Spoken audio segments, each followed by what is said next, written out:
12월 초 기준 국제 금 가격은 온스당 약 200달러 선에서 움직이고 있습니다. 올 한 해만 놓고 보면 금 가격은 2025년에만 약 60% 급등했고 2022년 이후 누적으로는 150% 이상 오른 것으로 BIS가 평가할 정도로 역사적인 랠리를 이어가고 있습니다.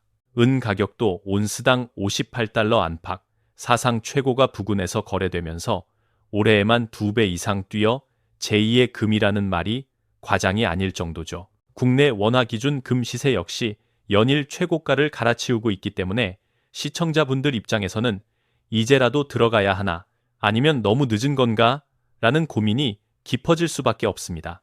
먼저 지금 환경이 왜 이렇게까지 금은에 우호적인지 큰 그림부터 정리해 보겠습니다. 현재 시장이 주목하는 핵심 변수는 한마디로 실질금리입니다. 미국 기준으로 명목금리가 정점 부근에서 서서히 내려갈 준비를 하는 가운데 물가 상승률은 여전히 중앙은행 목표를 웃도는 수준을 유지하고 있습니다. 이 조합은 실질금리를 낮추면서 금과 같은 무이자 안전자산에는 가장 좋은 환경을 만들어줍니다. 실제로 시장에서는 이번 FOMC에서의 0.25%포인트 인하뿐 아니라 내년까지 누적적인 인하를 상당 부분 선반영하고 있고 선물 시장을 보면 이번 회의에서 금리 인하가 단행될 가능성을 80-90% 수준으로 보고 있습니다. 여기에 2024년 한 해 동안 전 세계 중앙은행들이 1영톤이 넘는 금을 추가 매입하면서 3년 연속 1영톤 시대를 열었다는 점도 중요합니다. 미국 국채와 달러에 대한 신뢰가 조금씩 흔들리는 가운데 각국 통화당국이 준비자산의 한 축을 아예 금으로 고정시키겠다는 흐름이 강화되고 있는 것입니다. 요약하면 지금 금은 시장은 1. 실질금리 하락과 연준의 완화 전환 기대 2. 중앙은행의 사상 최대 수준 실물 매입 3. 달러 자산에 대한 구조적 불신이 겹치면서 단순한 단기 테마가 아니라 새로운 패러다임의 한가운데에 서 있다고 보셔야 합니다. 그렇기 때문에 이미 많이 오른 것은 사실이지만 단순히 꼭지다라고 보기보다는 이제부터는 전략의 문제, 즉 어떤 가격 구간에서 어떤 비중으로 나눠 들어갈지를 고민해야 하는 국면이라고 정리할 수 있겠습니다. 금 가격의 이번 랠리를 이해하려면 무엇보다도 실질금리부터 짚고 넘어가야 합니다. 실질금리는 명목금리에서 인플레이션율을 뺀 값인데 투자자 입장에서는 내 돈의 실제 구매력이 얼마나 보전되느냐를 보여주는 핵심 지표입니다. 예를 들어 미국 기준으로 연방기금 금리가 4%대라고 하더라도 소비자 물가가 3%라면 실질금리는 1% 수준에 불과합니다. 이 값이 낮아질수록 심지어 0% 이하로 내려갈수록 달러 표시 채권을 들고 있을 유인이 급격히 떨어지게 되고 그 반사이익을 가장 크게 보는 자산이 바로 금입니다. 최근 몇 년을 보면 이 구조가 어떻게 금값을 끌어올렸는지 잘 드러납니다. 코로나 이후 제로금리와 초대형 양적 완화로 사실상 실질금리는 마이너스 구간까지 깊게 빠져들었고 이후 인플레이션이 9%대까지 치솟는 과정에서도 중앙은행의 대응이 뒤따라가는 형태가 이어졌습니다. 금리는 뒤늦게 공격적으로 올렸지만 물가가 워낙 높다 보니 실질금리는 생각보다 빠르게 플러스로 전환되지 못했습니다. 그 사이에 금 가격은 1,500달러대에서 2,0달러를 넘어 최근에는 4,0달러를 상회하는 수준까지 단계적으로 레벨업했습니다. 여기에 중요한 포인트가 하나 더 있습니다. 지금 시장은 금리가 정점에 도달했다가 아니라 이제부터는 인하 사이클이 시작된다에 베팅하고 있다는 점입니다. 즉, 명목금리는 내려가는데 임금, 임대료, 서비스 물가 등 하방 경직적인 항목들 때문에 인플레이션이 2% 목표로 깔끔하게 내려오지 못할 가능성이 크다는 것이죠. 그렇게 되면 실질금리는 다시 0%대로, 경우에 따라선 마이너스로 미끄러질 수 있고 그 순간부터는 채권이 아닌 금, 은 같은 실물 자산이 현금보다 나은 가치 저장 수단으로 재평가받게 됩니다. 정리하면 지난 3년간의 60% 상승은 단순한 투기적 과열이라기보다 1-에 가까운 실질금리, 2. 인플레이션의 고착화, 3. 그에 따른 달러 채권 자산의 매력 약화라는 구조적 요인이 겹친 결과라고 보셔야 합니다. 투자 전략 측면에서는 앞으로도 FOMC의 방향, 물가 지표 발표 때마다 실질 금리가 어떻게 움직이는지를 가장 먼저 체크하는 습관을 들이는 것이 필요합니다. 글로벌 금융위기 이전까지만 해도 통화 정책은 비교적 단순했습니다. 기준금리를 올리거나 내리는 것이 거의 전부였죠. 하지만 2008년 금융위기 이후 연준과 주요 중앙은행들이 본격적으로 양적 완화를 도입하면서 판이 완전히 달라졌습니다. 이제 시장은 금리를 내린다는 신호만 봐도 그 뒤에 올 수 있는 대규모 자산 매입, 즉 돈 풀기까지 한꺼번에 기대하게 됩니다. 문제는 이 기대가 금 가격의 변동성을 과거보다 훨씬 키워놓았다는 점입니다. 2008년 이후 사례를 보면 위기가 터지고 금리가 제로 수준까지 떨어지는 구간에서 금은 안전자산 선호와 인플레 우려가 동시에 겹치며 강하게 랠리를 보였습니다. 실제로 2008년 약 온스당 $700 수준이던 금 가격은 2011년 한때 1,900달러 부근까지 치솟으면서 3년 남짓한 기간에 거의 3배 가까이 상승했습니다. 이후 유럽 재정 위기, 미중 무역 갈등, 코로나 팬데믹 등 굵직한 이벤트가 나올 때마다 패턴은 비슷했습니다.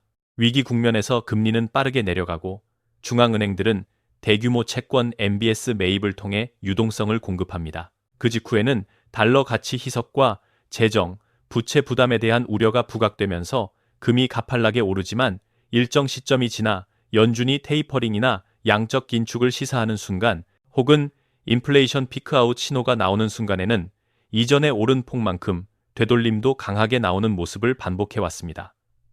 요약하면 2008년 이후 금시장에서는 단순히 금리 인하 그 자체보다 금리 인하 QE 유동성 홍수라는 기대 경로가 가격에 선반영되는 구조가 만들어졌고 기대가 강하게 쌓일 때는 과도한 랠리, 기대가 꺾일 때는 과도한 조정이 나타나는 환경으로 바뀌었다고 보셔야 합니다. 그 결과 금은 전통적인 의미의 조용한 안전자산이 아니라 정책 신호에 따라 상하방 모두 큰 스윙을 보이는 자산으로 진화했고 앞으로 다가올 본격적인 인하 사이클에서도 이 초과 변동성은 오히려 더 커질 가능성이 높습니다. 지금 금시장에서 가장 예민하게 보는 이벤트는 바로 12월 FOMC입니다.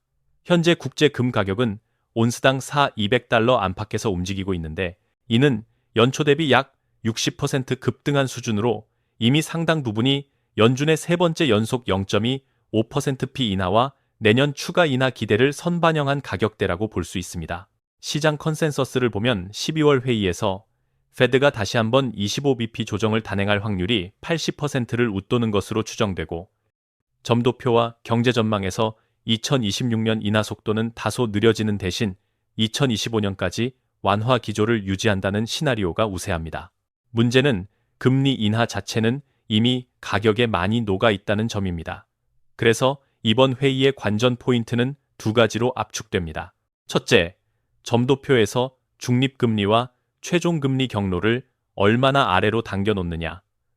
둘째, 파월 의장이 기자회견에서 양적 완화 재개 가능성이나 장기적 완화 환경에 대해 얼마나 완곡하거나 직설적인 힌트를 주느냐입니다.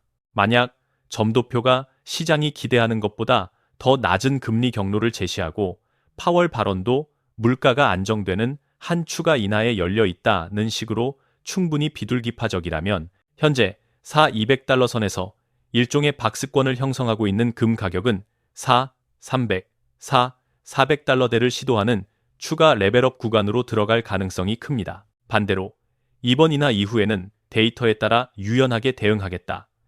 과도한 완화 기대는 경계한다는 뉘앙스가 강해지면 지금까지 쌓였던 기대감이 일부 해소되면서 900, $0 선까지 조정이 나올 여지도 열어둬야 합니다.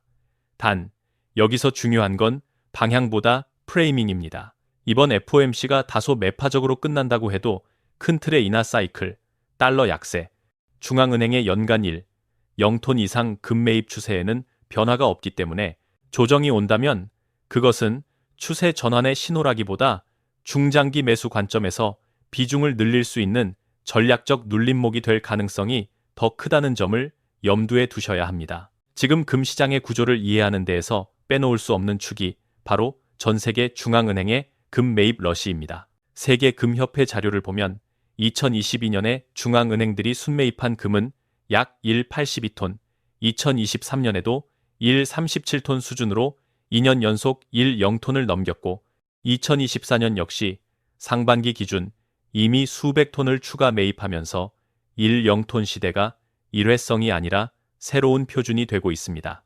이 흐름의 이면에는 미국 국채와 달러에 대한 구조적인 불신이 자리 잡고 있습니다. 미국의 연방정부 부채는 이미 34조 달러를 넘어섰고 GDP 대비 부채 비율은 역사적 고점을 경신하고 있습니다. 이자 비용만 봐도 연간 수천억 달러에 이르고 있어 10년, 20년 뒤에 달러의 구매력이 지금과 같을 것이라고 가정하기 어렵다는 인식이 각국 통화당국 사이에서 확산되고 있는 것이죠. 여기에 지정학적 리스크도 겹쳐 있습니다. 러시아 제재 사례에서 보듯이 달러 자산과 미국 국채는 필요할 경우 서방이 동결할 수 있는 자산이라는 점이 드러났습니다. 미국, 유럽과 정치적으로 긴장 관계에 있는 국가들 또는 향후 갈등 가능성이 있는 신흥국 입장에서는 언제든 제재 카드가 될 수 있는 달러 비중을 줄이고 누구도 건드릴 수 없는 실물 자산인 금을 늘리자는 유인이 강하게 작동합니다. 실제로 중국은 보유 미국 국채를 꾸준히 줄이면서 금 비중을 늘려왔고 폴란드, 헝가리, 터키, 인도 등도 지난 몇 년간 공격적인 금 매입 상위권에 이름을 올리고 있습니다. 이런 흐름은 단순히 몇 년 반짝하는 테마가 아니라 글로벌 외환 보유고 포트폴리오에서 달러 국채금으로 축이 서서히 이동하는 장기 구조 변화라고 보는 편이 맞습니다. 중요한 점은 이렇게 중앙은행이 실물을 계속 흡수하면 시장에 유통되는 금의 양이 점점 줄어든다는 사실입니다. 공급이 크게 늘지 않는 상황에서 빔에도 장기 보유자인 중앙은행이 물량을 잠그고 있는 구조이기 때문에 같은 수준의 투자 수요만 들어와도 가격 민감도, 즉 상승폭이 과거보다 훨씬 커질 수밖에 없습니다. 투자자 입장에서는 중앙은행과 같은 편에 서 있는가, 반대편에 서 있는가를 냉정하게 점검해 볼 필요가 있는 시기입니다. 현재 국제 금 가격은 온스당 200달러 안팎으로 2025년 들어서만 약 60% 급등한 상태입니다. 이런 국면에서 글로벌 IB들이 내놓은 대표적인 숫자가 바로 900달러입니다. 골드만삭스는 최근 리포트와 인터뷰에서 2026년 말 금 가격 전망치를 기존 300달러에서 900달러로 상향 조정했고 다른 투자은행들과 리서치 하우스들 역시 2026년 전후로 900달러를 상단 밴드로 보는 시각을 잇따라 내놓고 있습니다. 현재 레벨 200달러를 기준으로 보면 900달러까지는 대략 17% 내외 추가 상승 여지가 남아있는 셈인데 올해 한 해 동안 이미 50% 이상 올랐다는 점을 감안하면 결코 가벼운 목표치는 아닙니다. 그렇다면 이 숫자가 단순한 마케팅용 헤드라인인지 아니면 구조적으로 설득력이 있는 시나리오인지가 중요합니다. 골드만삭스를 비롯한 낙관론자들의 논리는 크게 세 가지로 정리됩니다. 첫째, 중앙은행의 연간 0톤 안팎 순매입이 2026년까지 이어지면서 시장 유통 물량을 꾸준히 흡수한다는 점. 둘째, 연준이 2026년 중반까지 기준금리를 100bp 이상 추가 인하할 것으로 예상되면서 서방권 금 ETF로의 자금 유입이 계속 늘어날 것이라는 점. 셋째, 달러 약세와 지정학적 리스크 확대로 민간 투자자의 안전자산 다변화 수요가 구조적으로 확대되고 있다는 점입니다. 다만 방송에서 이야기했듯이 내년 말까지 900달러 도달이라는 표현은 어디까지나 공격적인 상단 시나리오에 가깝습니다. 현재처럼 200달러대에서 충분한 조정 없이 직선으로 900달러를 향해 가기보다는 FOMC 결과와 경제 지표에 따라 800, 0달러대 조정을 한두 차례 거치면서 500, 900달러 구간을 탐색하는 흐름이 보다 현실적인 경로라고 보는 편이 합리적입니다. 투자자 입장에서는 900이라는 숫자 자체를 맹신하기보다 향후 2년 동안 500, 0달러가 열려있는 구간이라는 인식 아래 비중, 평단, 분할 매수 전략을 어떻게 설계할지에 초점을 맞추는 것이 필요합니다.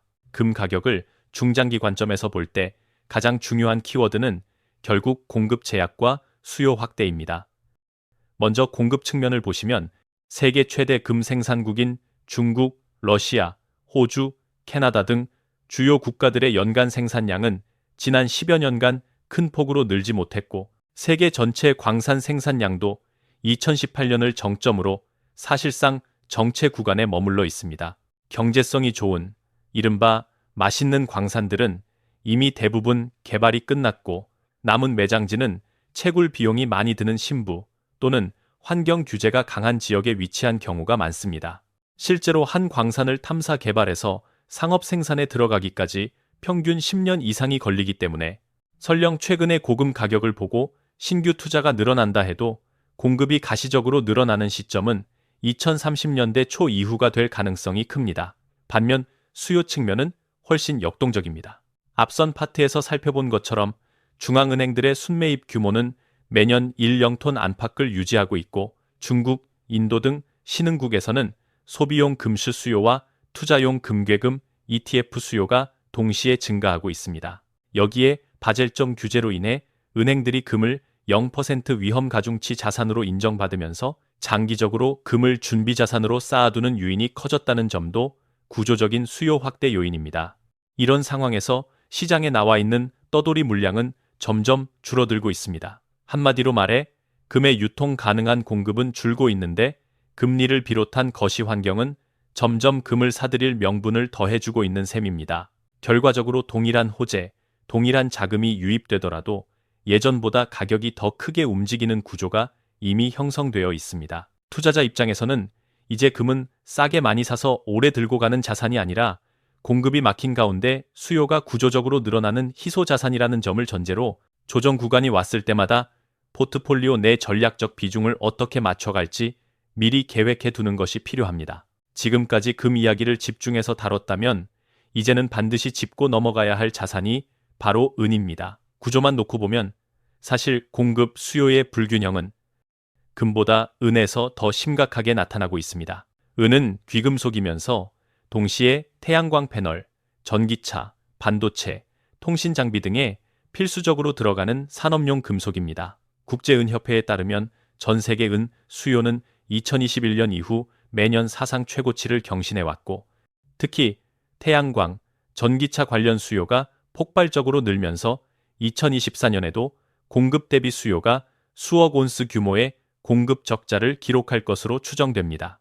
반면 광산 생산량은 2016년을 피크로 사실상 정체 내지 감소 국면에 들어가 있습니다. 금과 마찬가지로 채산성이 좋은 광산은 이미 개발이 끝났고 신규 프로젝트는 환경 규제와 고비용 탓에 진척이 더딘 상황입니다. 이 결과가 어디에서 가장 먼저 드러나느냐 하면 바로 실물 재고입니다. 주요 거래소와 저장고의 은 재고는 최근 몇 년간 빠른 속도로 감소해왔고 선물 시장에서도 실물 인도를 요청하는 비율이 과거보다 뚜렷이 높아졌습니다.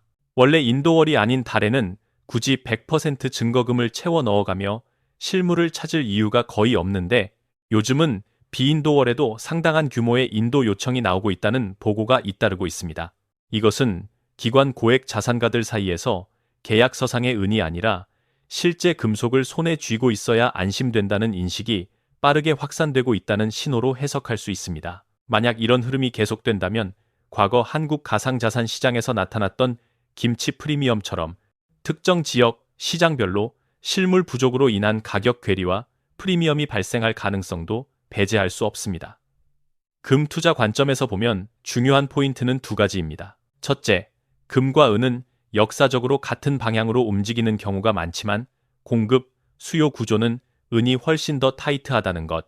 둘째, 중앙은행이 주로 금을 사들이는 사이에 민간 산업 수요가 은을 빨아들이고 있다는 점입니다.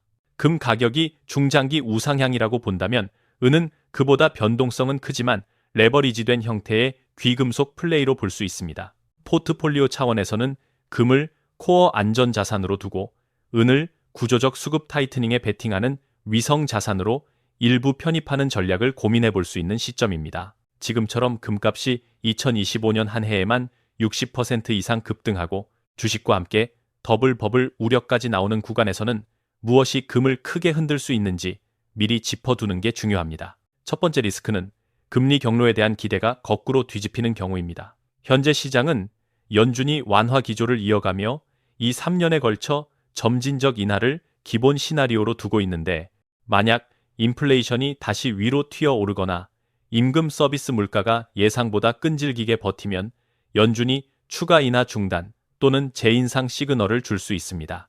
이렇게 되면 실질금리 경로가 시장 예상보다 빠르게 위로 돌아서면서 그동안 선반영되었던 랠리가 한꺼번에 되돌려지는 형태의 급락이 나올 수 있습니다. 두 번째는 역설적으로 큰 위기 자체입니다. 많은 투자자들이 위기, 금값 급등을 떠올리지만 2008년 금융위기 초입이나 2020년 코로나 쇼크 초기처럼 유동성 위기가 터지는 순간에는 금도 15, 25%, 일부 구간에서는 피크 대비 30% 안팎까지 밀린 사례가 있습니다. 이유는 단순합니다. 마진콜, 레버리지 청산, 신용 경색이 한꺼번에 터지면 좋은 자산, 나쁜 자산 가릴 것 없이 현금화할 수 있는 건 다 판다는 매도가 나와버리기 때문입니다. 세 번째 리스크는 포지션 과열입니다. BIS가 지적하듯이 최근 금 랠리에는 개인 투자자 ETF 자금이 크게 유입되면서 가격이 과거보다 더 민감하게 반응하고 있습니다. 한 방향 쏠림이 심해질수록 작은 뉴스에도 변동성이 증폭되기 때문에 특정 구간에서 매수 비중이 과도하게 몰려 있으면 50% 조정이 순식간에 20, 30% 조정으로 확대될 수 있습니다. 마지막으로 지정학적 리스크가 해프닝으로 끝나거나 휴전 완화 쪽으로 빠르게 정리되는 경우도 단기 악재가 될 수 있습니다. 전쟁 갈등이 장기화될 것이라는 기대가 금 가격을 밀어 올렸다면 그 전제가 깨지는 순간 안전자산 프리미엄이 빠르게 축소되기 때문입니다. 정리하면 금이 구조적으로 우상향 흐름에 있다고 보더라도 1. 금리 경로의 급선회, 2. 유동성 위기형 크래시, 3. 포지션 과열 해소, 4. 예상 밖 지정학 완화 같은 이벤트가 겹치면 국제 시세 기준으로 25, 40% 급락 구간이 나올 수 있다는 점을 염두에 두고 레버리지와 비중 관리를 보수적으로 가져가는 것이 필요합니다. 금 시장을 조금 더 긴 호흡으로 보면 현재 위치를 단순히 올해 많이 올랐다가 아니라 하나의 장기 상승 사이클 안의 중반부로 보는 시각이 더 적절합니다. 과거 데이터를 보면 금은 한번 본격적인 상승 추세가 시작되면 짧게는 9년, 길게는 13년가량 우상향 흐름을 이어온 사례가 반복돼 왔습니다. 1970년대 달러 금태환 종료 이후 1980년 초까지의 인플레이션 유가 쇼크 구간, 2000년대 초 닷컴 버블 붕괴와 2008년 금융위기를 관통한 2011년까지의 랠리가 대표적입니다. 지금의 사이클도 2018, 2019년 바닥 구간 이후 코로나와 초저금리, 그리고 그 이후의 고인플레이션 긴축 재정 적자 확대를 거치며 이미 몇 년간의 상승을 진행해왔고 최근 1, 2년 사이에 변동성이 크게 확대되는 모습은 상승 초입보다는 중반 이후 구간에서 주로 나타나는 전형적인 패턴이라고 볼 수 있습니다. 그렇다면 개인 투자자의 전략은 어떻게 가져가야 할까요? 첫째, 금을 단기간에 10-20% 먹고 나오는 트레이딩 대상이 아니라 포트폴리오의 한 축을 담당하는 장기 사이클 자산으로 보되 들어가는 타이밍은 분할 매수, 분할 재조정 원칙으로 관리하는 것이 중요합니다. 둘째, 앞서 짚었던 것처럼 금리 경로, 실질금리, 중앙은행 매입 지정학 리스크라는 네 가지 축이 크게 변하지 않는 한 큰 폭 조정은 추세의 끝이 아니라 비중 조절 기회일 가능성이 높다는 점을 염두에 둘 필요가 있습니다. 셋째, 레버리지는 가급적 배제하고 현금 또는 낮은 레버리지 상품을 중심으로 3, 5년 이상을 바라보는 관점에서 접근해야 합니다. 마지막으로 금, 은, 현금, 주식, 채권을 함께 놓고 볼 때 위기 때도 포트폴리오 전체가 한꺼번에 무너지지 않는 구조를 만드는 것이 핵심입니다. 금은 그 안에서 인플레이션, 통화가치, 훼손, 달러 시스템 리스크에 대비하는 보험 역할을 수행한다는 점을 분명히 해두셔야 합니다. 요약하면 우리는 지금 93년 상승 사이클의 한가운데에 서 있고 앞으로 남은 것은 언제, 어떤 조정에서 얼마나 비중을 채워 나갈 것인가에 대한 전략적 선택입니다.